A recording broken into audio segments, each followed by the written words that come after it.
Let us understand the step-by-step process of creating a Contra Voucher in StrategicERP. Navigate to the Contra Voucher form under the Finance Management module. Select the Contra Voucher date. Select the credit project through which the payment has been credited. Select the credit bank or cash ledger name. Enter the credit amount. To enter debit details, the debit bank or cash ledger can be single or multiple. In case of single debit bank or cash ledger, select the debit project and debit bank or cash ledger.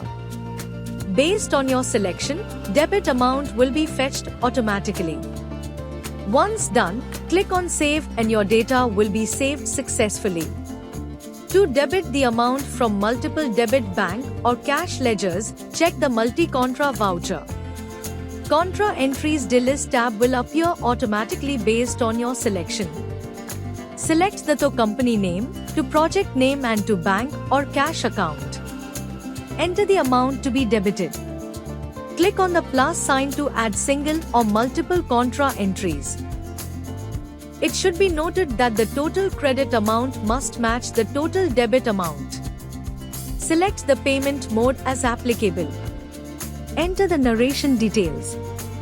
Save the data so it will be stored in draft stage. Verify the information and get it approved by the concerned authorities. The process of creating a Contra Voucher is now complete.